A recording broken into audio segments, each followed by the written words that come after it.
In this video, we will discuss about the how the protein acquires their native structure when there is no glycosylation. Previously, we have discussed how the uh, N-glycan precursor helps the protein to acquire their native structure. In this video, we will discuss how the proteins that does not have any glycosylation will get their native structure. So this slides is based on the chaperone, that is BIP chaperone. So it is divided into two domains. One is nucleotide binding domain, another one is substrate binding domain. So let us start at this position and consider this as a step A. So what happens when nucleotide binding domain is binds with ATP? The substrate binding domain and nucleotide binding domain dock to each other, and the lid of the substrate binding domain is in open condition. So in this situation, what happens is that the rate of substrate come in contact with substrate, rate of unfolded substrate come in contact with the substrate, and the come in and out of the contact with the substrate is high as the lid is open. So there is no restriction to keep the substrate at the substrate binding domain for a longer duration of time. So at this is the situation when ATP is bind with nucleotide binding domain. So what happens after that is that this DJS, that is endoplasmic reticulum DNA J cofactors, this has the ability to transfer the unfolded substrate to the substrate binding domain of BIP. At the same time, it also promotes the hydrolysis of ATP. So because of the hydrolysis, the what happens is that the lid of the substrate binding domain will closes.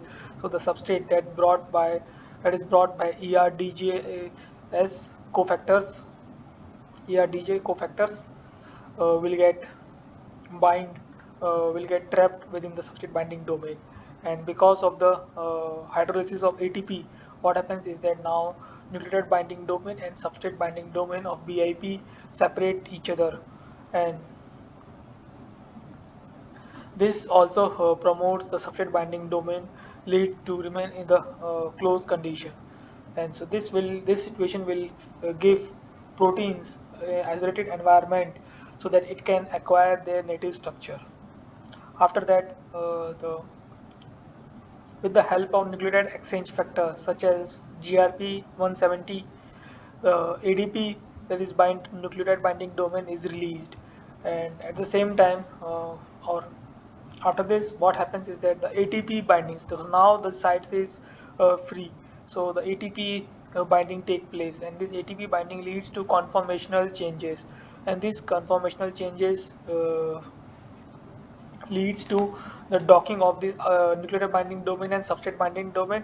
At the same time, the conformational change in substrate binding domain happen in such a way that lid is open, and also the substrate that is within the substrate binding domain will push outside the push in the outward direction of the substrate binding domain. So this is now the folded protein that can move, that can go for its final location.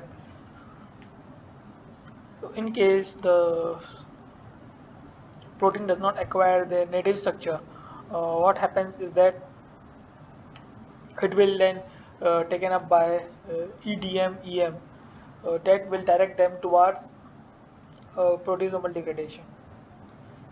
So after this step, when the protein is released from substrate binding domain, this structure, that is BIP, at this point will interact with ERDJS again, so that it can acquire a structure, or there is a conformational change occurs so that it can acquire the conformation that is similar to or that is equal to the conformation that is in step A. However, sometimes the other situation occurs, that is there is a post-translation modification occurs in the BIP that leads to the amplification of the substrate binding domain. So because of this, the substrate binding, because of this, now the BIP protein is not BiP protein is inactive and is unable to interact with ERDJS so that it can acquire this step A conformation. So at this point, whenever the BiP protein is post-translationally modified by ampylation, it is inactive and it in the does not take part in this cycle to help the again other proteins to acquire their native structure. So these two conditions, that is C and conformation condition C and condition E, are uh, maintained in some equilibrium within the cells, so that there is a continuous uh, switching of this BIP from ampylation to this step C active protein active BIP protein condition conformation. So this is how proteins that does not have glycosylation goes under through this cycle to get acquire their native structure. There are other ways also. This is just one of the ways by which uh, non-glycosylated protein acquire their native structure. That's all for this video. If you need to understand more about this process in detail, you can go through the reference that has been provided in the description. Thank you for your time.